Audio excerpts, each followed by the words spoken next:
You can't give in because then they win. Well, you know what? If you die, they win.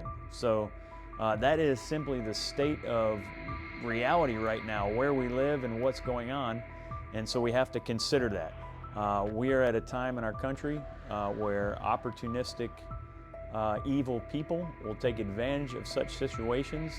I believe we have them inside of our country, a lot of them, and I believe more of the same is to come.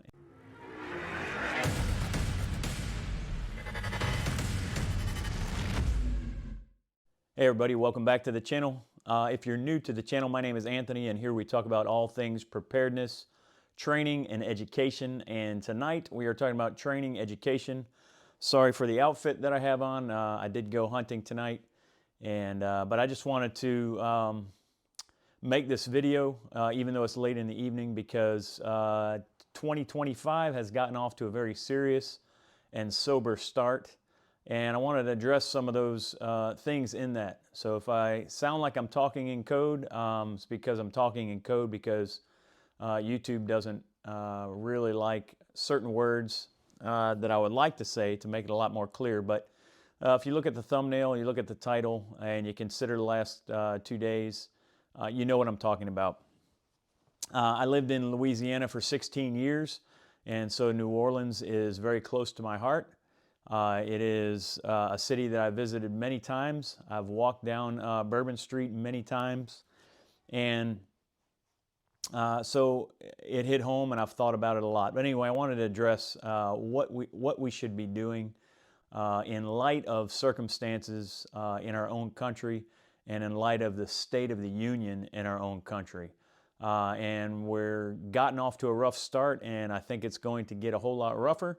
And so we need to be prepared for that, and this is the way you prepare. So number one, I wanted to tell you, a lot of people will say, well, just don't go to crowded venues.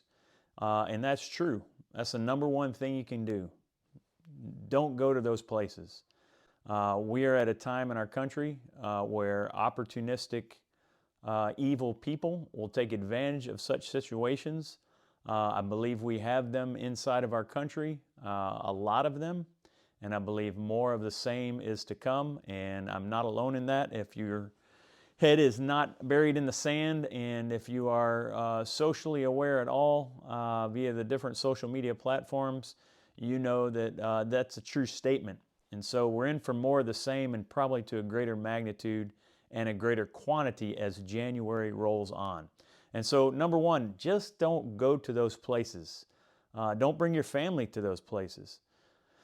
And so that is the number one way to avoid something happening like we've seen over the last couple days, is avoidance.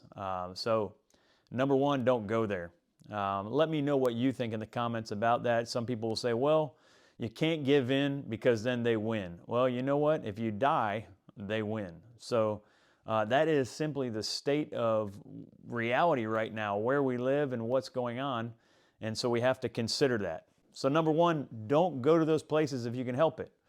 Number two, if you have to go there, be hyper vigilant. You can't be prepared for everything, but you can be prepared for what you can be prepared for. And so if you have to go, you just have to go. I don't have a have to go crowded situation. I just don't. I don't have a have to be there type crowded situation. I live out in the middle of nowhere. I go get some groceries every once in a while. And pretty much other than that, me and my family, we stay at home out in the middle of nowhere. And so if you don't have that luxury and you live in a crowded city, you live in a big city, try to avoid crowded places. Try to avoid crowded times or opportunistic times that those people might think of doing harm to other people. So, but if you have to go, be hypervigilant. What is hypervigilance? It's exactly what it sounds. Be vigilant, be diligent to know your surroundings, be situationally aware, constantly be aware of the things that can happen, and then add a notch to that because of the state of affairs in our own country. Be hypervigilant. So you know what that means. It takes common sense. If it looks bad, if it smells bad, if it feels bad, If you have a gut feeling about a certain thing, you probably need to listen to your gut. And you probably need to look at things for what they are. And sometimes it's okay. Turn around and go home. Get out of there. Run. If it's a false alarm, you've lost nothing. If it's not a false alarm, you've potentially lost everything. So number 2, if you have to go there, be hypervigilant. Number 3, if we've learned anything over the last couple days, is have medical supplies with you. At the very least, have medical that can deal with major bleeding. Not necessarily tourniquets, but tourniquets are a good idea. But you would want to have things that will stop the bleeds, things that will stop wounds, compression bandages, quick clot, things like that that will be very, very helpful in situations with medium to mass casualties. And yeah, have things that will stop the bleed. Tourniquets are also obviously a very good idea. And then you can have other things on hand too as well for medical. Obviously, you can have things to treat shock, which would be a great idea, blankets, and then minor medical stuff as well. But you get the idea. You want to have medical supplies on hand. It's super important moving forward. And then along with those medical supplies, you want to be able to use those medical supplies. You want to know how to use them. It's not hard to do. You can go to North American Rescue's website and get supplies. You can go there and view videos. There are very competent videos on YouTube. The things are not hard to use. You simply need to understand a tourniquet, for example, just a couple minutes of reading and use that goes along with it. And a lot of them come with a card that's even inside them that you can use on the spot at the moment to do that. And so major medical is number 3. Have things to stop bleeding.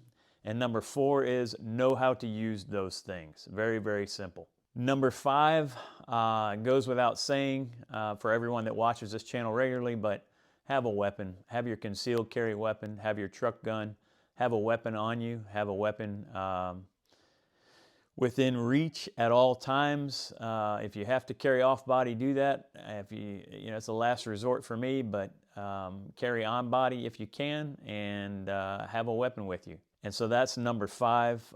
Have a weapon that is a capable weapon, that is a reliable weapon, that you trust your life to and trust the life of your family, your friends, or even a stranger to. But have a weapon and have enough ammo on hand to deal with potential situations at hand that you might need to deal with. And number 6 goes on the heels of 5, and that is if you have a weapon, you have to know how to use it. You need to train with that weapon. And so don't just carry a gun. Know how to use it. Know how to use it at close range. Know how to use it at long range. Know how to use it quickly and be able to access it very quickly if needed.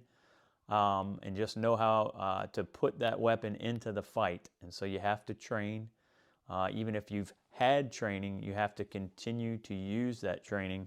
You have to continue to practice so that you don't get rusty. And so number 5 is obviously have a weapon, it goes without saying, but then number 6 is know how to use that weapon, train with that weapon.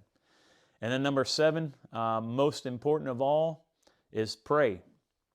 As I mentioned in the last video, if you didn't see that, I will link that down in the description below. But as I mentioned in the last video, evil is real. And if you haven't come to that conclusion, even over the last couple days, that evil is real and that evil is present and very real. And I would say, evil is present all around at all times. What we witnessed is extreme evil. There are gradations of evil, but that evil exists all the way to the devil himself, and then in lesser degrees with the people that live around you and the people that are in your cities, and the people that do things like we saw that are just unthinkable and unimaginable acts of evil. But real evil exists, so pray. If you are not a spiritual person, you say, Anthony, I don't want to hear that. What other explanation do you have for evil if we are not in some sort of battle of good and evil? And choose what side you want to be on. And so if you can see evil as clearly as we can see it, then logic deductive reasoning and rational thought would tell you that not only does good exist, but God exists, obviously. And so I'll leave you with that. Pray. Pray for the people who lost family members and friends. Pray for the people who are critically injured. Pray for God to change the hearts of the evil people who have evil planned.